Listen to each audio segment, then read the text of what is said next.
The following is a video of the poetry reading Gary Rosenthal gave to the Non-Dual Wisdom and Psychotherapy Conference delivered in September 2011, San Francisco, California. The title of the reading is When Lovers Dissolve.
A great medieval poet has said, only when living itself becomes do lovers dissolve.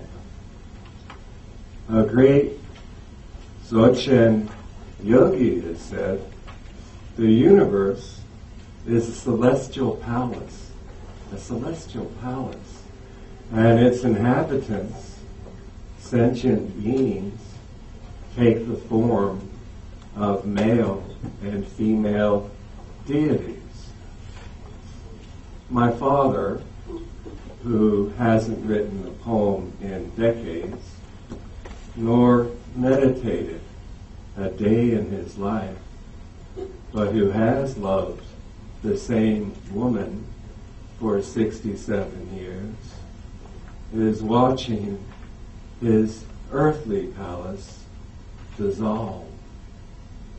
He's been losing his faculties, and with what remains of his eyes, he is watching my mother die.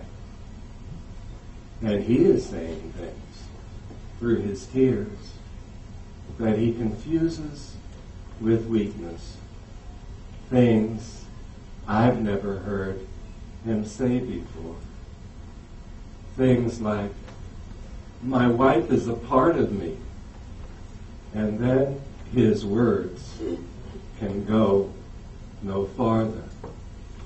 But perhaps there is no clearer perception of the undivided than in old lovers who have ceased to object to anything in each other.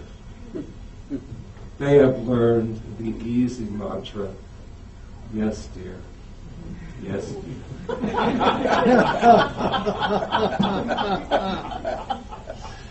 And have passed through the deep channel of their original vows. They rest now, like decommissioned ships at their moorings, like old dogs gently lapping from a great bowl of gratitude. And not for anything in particular, love has done its work. So my mother died a few weeks ago.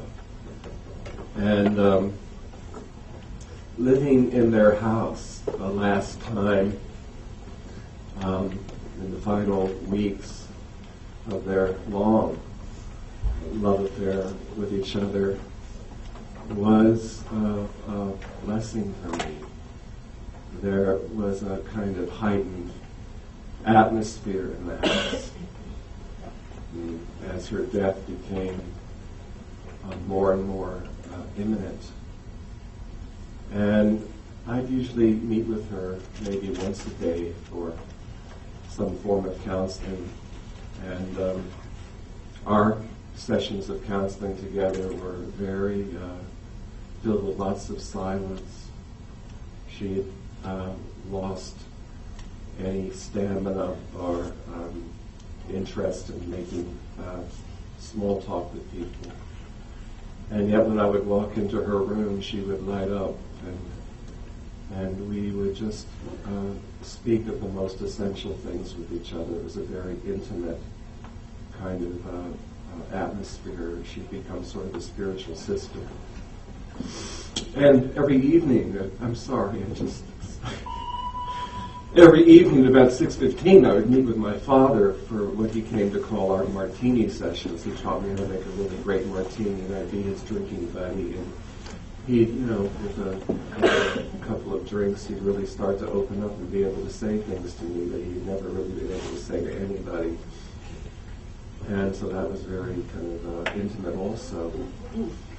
And my mother, so I'd given her some pointing out instructions. In the last afternoons of her life, she'd be lying in bed, and she'd have her hospice aide roll back the wooden blinds covering the window, and she would practice merging the spacious, non-conceptual quality of her own primordial awareness with the spaciousness of the blue sky over the 16th fairway of the resort community where she was living and dying. And her term for this mode of awareness, this type of vision, her term for it was, what did she call it?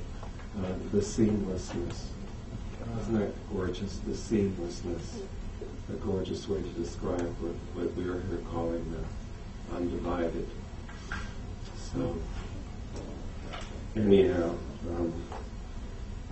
to segue, when I was first asked to give this reading, I thought I was going to give you maybe 6 or 8 poems from a new collection of ecstatic poems that had started to come in this winter somewhat unexpectedly. But as my mother's death became more and more intimate, somehow I just didn't feel like basing a reading upon ecstatic states. And, it's like our own most innate nature isn't necessarily ecstatic and doesn't really require anything from us. Unlike some of our lovers, we don't have to jump through any hoops. We don't have to eat tofu or anything, God. We don't have to scrub our ethical skin till it shines. We just have to sort of rest in this and trust in this and maybe begin to see everything as a form of this. So here's a poem about this.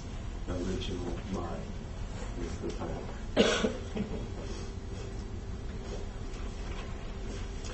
Is there anybody get some better light here for the parts of this that some of these things are very new and I don't have them in my body yet. Is there any more light I can have? I'll try.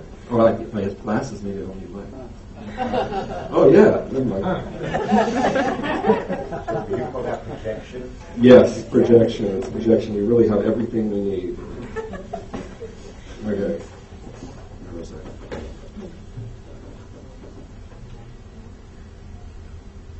There are no. This doesn't even work. There are no pronouns in original mind.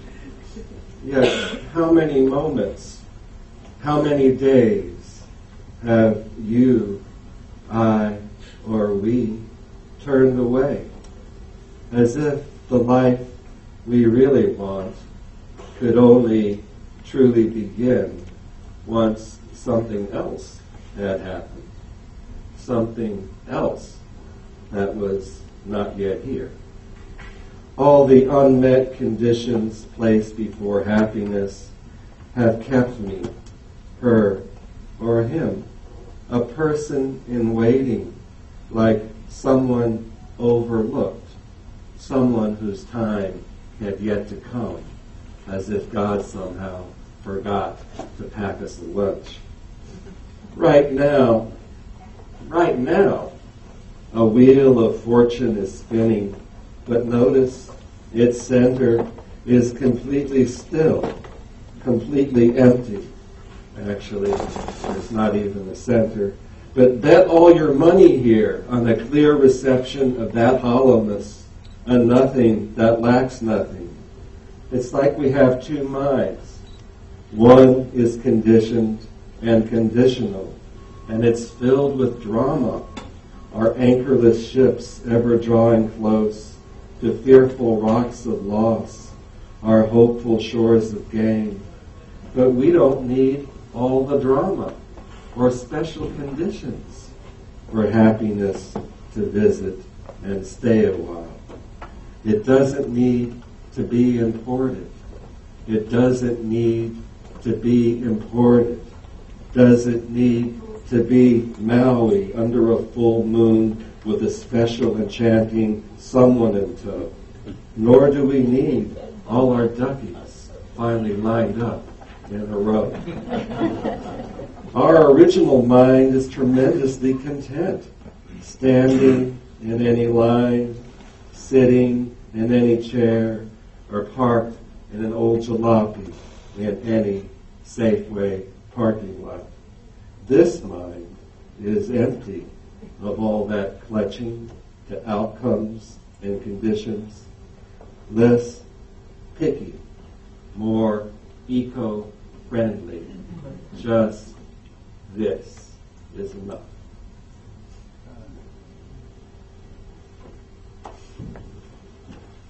Maybe I'll give you I'll give you like one of the short poems that did come in this winter. That's just a little ditty, and it's called Loving a Woman in Two Worlds. Sometimes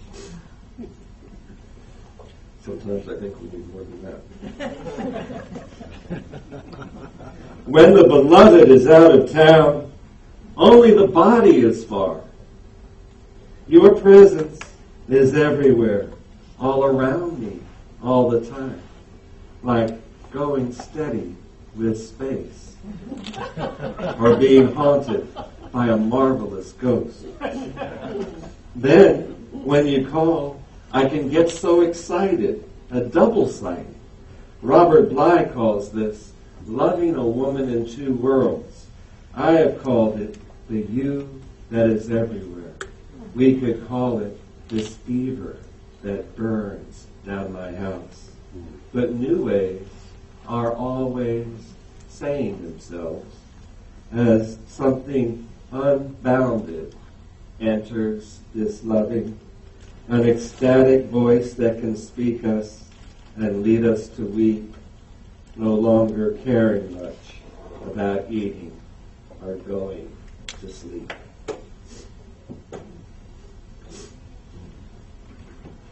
Now, the reason I finally chose to give you that little poem is because there are two forms of the beloved in it. There is the beloved who has a body that could be out of town. And then there's a more formless form of the beloved that is everywhere, all around us, all the time. And that's a very 12th century troubadour kind of understanding.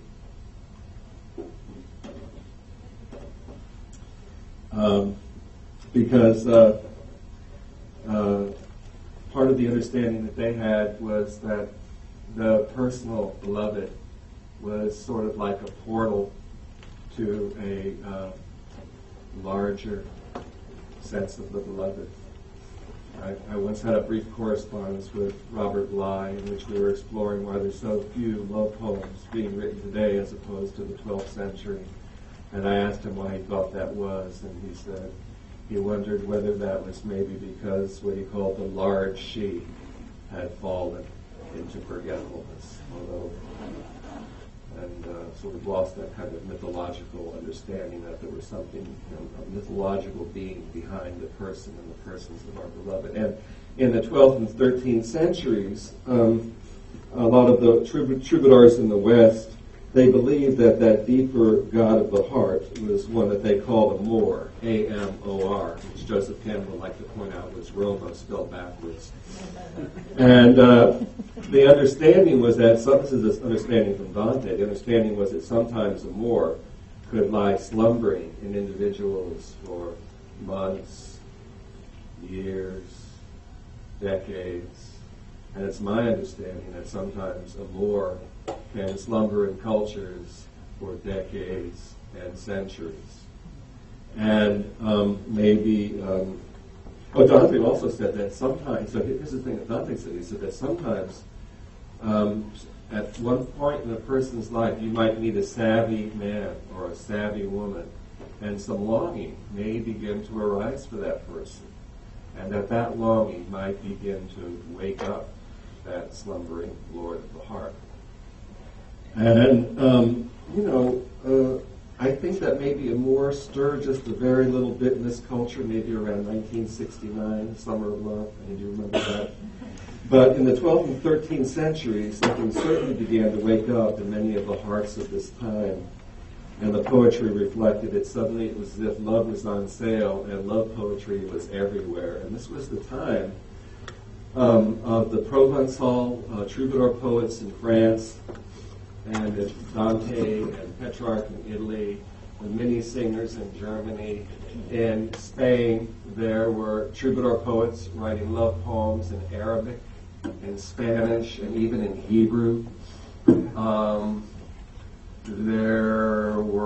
then in the East, this was also the same general time of the Farsi, the Persian language poets like Rumi and Hafez, and also the time of the Sufi sheikh and poet Ibn Arabi, and Attar, who Rumi had met as a young boy when his family was forced to move from present-day Afghanistan to Turkey because of the Mongol invasions. And even as far east as Kashmir, there was the ecstatic lady poet Lala, who moved through her world without the benefit of clothes. It's pretty cool. It's a pretty ecstatic thing to do, huh? You get arrested today. Yeah. Oh, get me hooked up. Hook me up. Yeah. Thank you.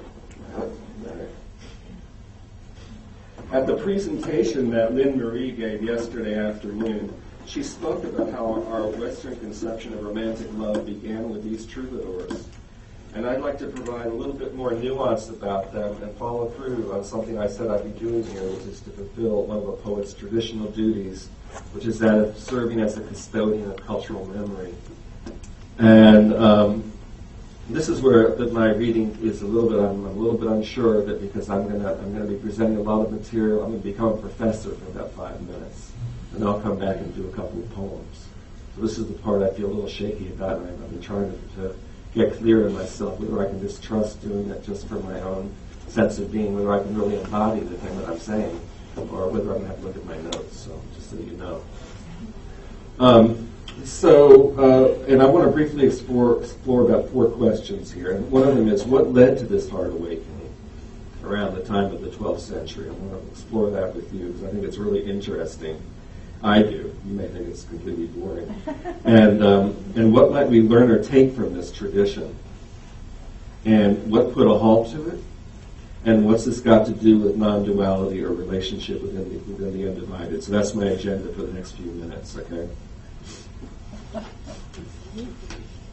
So in terms of what led to this heart awakening, this is all coming from my understanding, and you have to take it with a grain of salt. You know, maybe some of the things I say aren't quite true, but I think they are.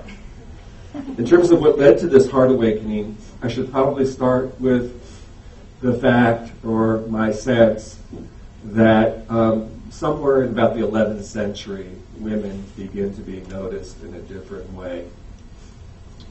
Different, that is, for a cultural context in which the prevailing mythology had led people to believe that divinity was an all-masculine affair consisting of a father and a son and a Holy Ghost, right?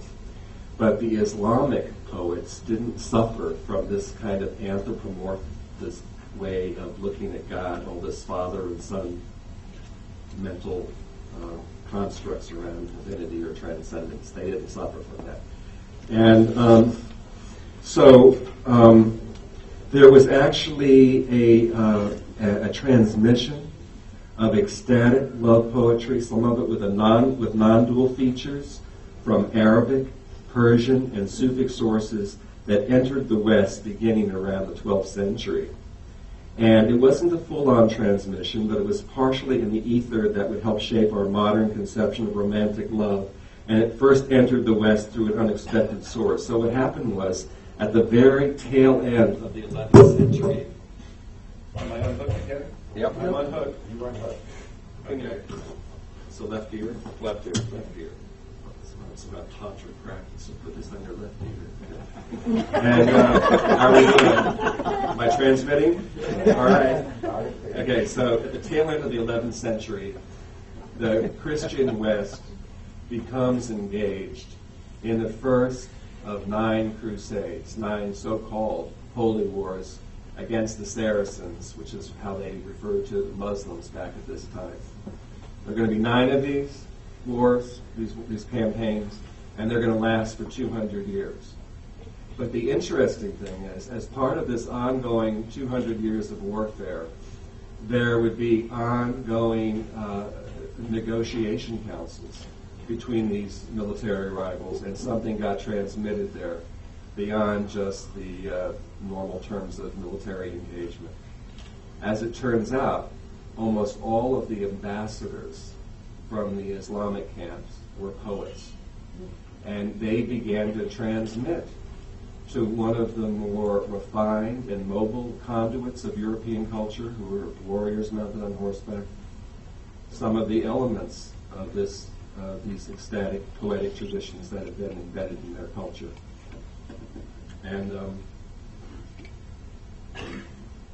maybe something's trying to tell me, to try to even refer to my notes, because I keep losing my capacity to transmit when that happens. I get a real transmission. To have a real transmission, you have to be in the energy that you're talking about. And so something's trying to teach me something here. Another part of me says, I need my notes, well, I can't remember. It's so important. That's more important than what I have. Oh, my God. I can't, even the glasses don't work. Oh, no. The guy was trying to teach me something or something. Anyway. So what was I talking about? Confusion. Confusion is really the key. It needs to blend together, or to mix up, and in some way that's part of what this is all about, to blend together. So this is part of it. We're starting to get this poetic cultural migration coming up from Moorish Spain over the Pyrenees into France. But this is actually a perfect storm, because at the very same time, coming down from the north, up from the Celtic and Germanic parts of Europe, there is starting to be an upwelling of the previously buried goddess religions that have been buried,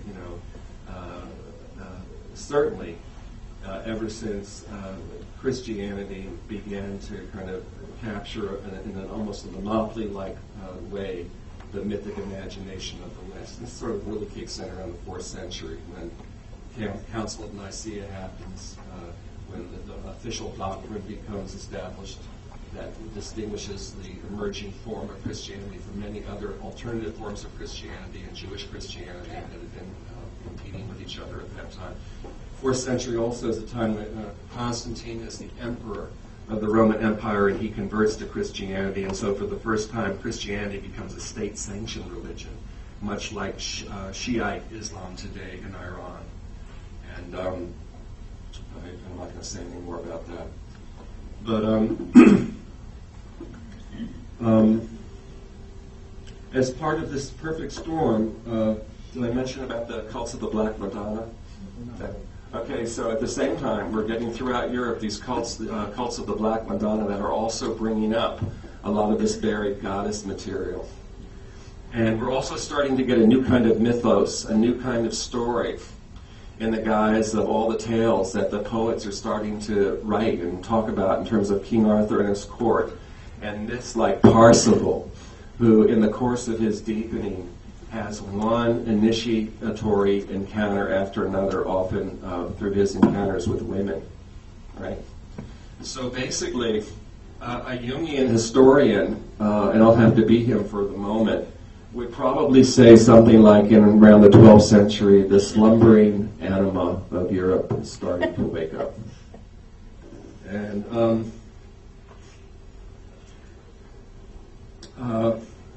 the other thing that we're starting to get, though, at this time is we're starting to get these cults of courts of courtly love.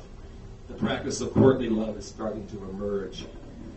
And in its own day, they didn't call it courtly love. It was actually called fin amour. And we all know that A-M-O-U-R, amour, is the French word for love. So we have to pay some attention to that word fin. And it's referring to a style of love that has finesse, that has refinement, but it also has a fin, an end, a finale in mind. And the ultimate end of this, in the more evolved practitioners, really was the experience of non-duality. And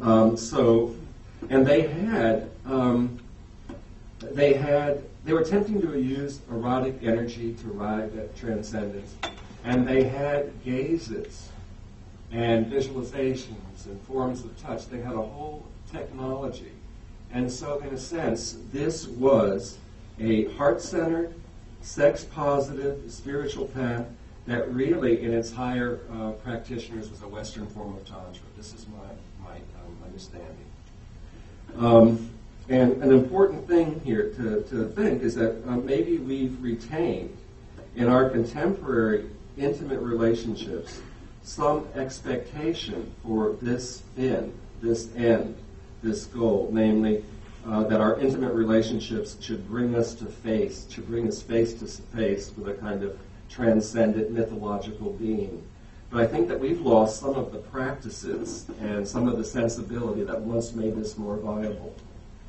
And if you'll go to my website, a couple of things. Number one, there is a much more nuanced exploration of this material than I can give you here in the half an hour I've been allotted. And also, there are some gazing practices that may approximate some of the gazing practices that were being employed in Amor, but also evocative of those found in Vajrayana Buddhism. And one of them, Lynn Marie, gave us a taste of yesterday, Trespassa. I feel like an idiot with these things dangling here. Am I going to lose my transmission? And I was starting to say that I found I need help. I don't know. I can just do it with this thing. It's better. How's this? You just stand away from almost everything. There's in my new book, The Amateur's Guide to the Invisible World. There's a whole section of poems about spirit laughing, about comedy, funny poems. It's great to hire some help out here. Okay. I forgot what I was talking about. Confusion. Think about the chin. Amor. And what did I say about it last? In your book. Oh, check the website. The website. Oh, yeah. So I talked about the gazes. Okay. Where am I? You're near. Okay, so I want to talk now about what cut this off, because I said I'd do that. This one? Yeah, okay. So what happened was, I like that. I feel like who's that guy in Detroit who did this sort of sexy About love 6 song? inches back, please. All right. Don't touch it. Don't Isaac touch. Hayes was the other guy, the big fat guy. Yeah, that's the guy. I sound like him. Okay. So what cut it off was that, for a brief time in southern France, there had been something like a kind of cultural pluralism where different forms of spirituality could happen. And one of the forms was the Gnostic Cathars. And they believed that there were two kinds of God, two gods on this planet. One of them was a God of purity, spiritual purity, real good God. And then there was another God who was like an evil demiurge who was only concerned with power, and this seemed to evoke for them the Roman Catholic Church, which didn't go over too well. So at a certain point, this tolerance that allowed the troubadours and courtly love, but also the Cathars to exist side by side. Suddenly the Church comes down on this kind of thing and launches the first crusade within Christendom. That really became like a forerunner of the Holocaust, in which the whole culture of southern France that had supported all this troubadour stuff and this courtly love, all of a sudden that culture was just really come down on in a big way. And we had people, and in fact we had whole cities that were exterminated because of people's religious beliefs. And this really halted this wave of eros in large part. And what happened was these crusades turned into the Inquisition, and henceforth people of mystical sensibility had to kind of keep one eye peeled for the punitive fundamentalism that reigned in high places all around them. For example, within I think 7 years or 12 years of the last Cathar being burnt at the stake, Meister Eckhart himself, a Catholic priest, disappears from this world just as he's about to be tried for heresy. And then there are many other factors that kind of interrupted this wave of love poetry, but one of them I'll mention is that in 1348, the Black Plague hits Europe, bubonic plague, and it not only kills a lot of the poets, but we actually begin to lose over 1/3 of the population between Iceland and India. And it returns 4 more times before the end of that anguished century.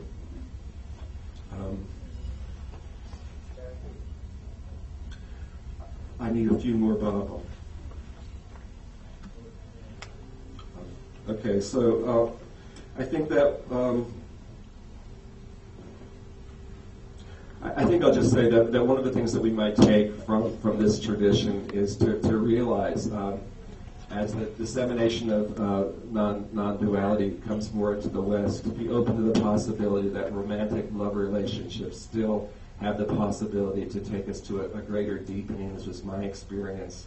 I had a profound love affair that I wrote about in the book back there called The You That Is Everywhere. And it took me to places in my heart that 25 years of Buddhist meditation never had. And I had a whole piece I was going to do about narcissism, which I think is sort of like, just like Finn Amor was a kind of initiation for that culture. At the time initiation had disappeared. I think the work of dissolving our narcissism is kind of like a similar initiation for our period. And similarly to the Finn Amor, it can also take us into the non-dual. And so just assume I've done a whole piece on narcissism, and now that's going to be the segue for this.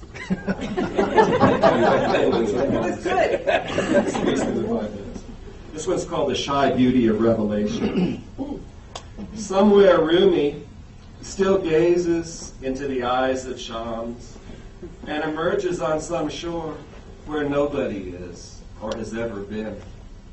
Yet Shakyamuni sits there too, emptying from all that he never was. They are treasure ships that have dropped their cargo, empty vessels that have sunk their anchors to the very bottom of this world, as might we when we're fully present and absorbed in eternity, free from the cultural clock, the getting ahead, the falling behind. Our longing for what is infinite yet imminent needs to burn through the trance states of culture, our celebrity culture, for revelation is shy, an autonomous beauty, barely whispering, and only to those like herself who have grown more and more empty of any need to be known. And I'll end this morning with a poem called The Pearl Beyond Price, which is also from my new book, An Amateur's Guide. There are teachings hidden in old sayings that we must bend our ears a little to be able to hear. And there are gods known in the oral traditions of Europe and Russia that go back 10,000 years. Who can remember them now? But you and I have a hidden history too. I'm thinking about the tensed narratives we face between twin rows of mountainous teeth, say between what we have hoped for and what we have feared. There's often a valley between those where spirit can flow that the ego has yet to discover. Wisdom workers ply their trade in the gaps of this tension, from which they've said things like, the pearl beyond price lies in the jaws of a dragon. But the wise, who may also be sly, are always smuggling what's cryptically useful past granite-like sentries on either side of our neural valleys, like the reminder that something precious lies in the very place, the very last place the ego would ever think to look. Right here, right now, for example. Thank you.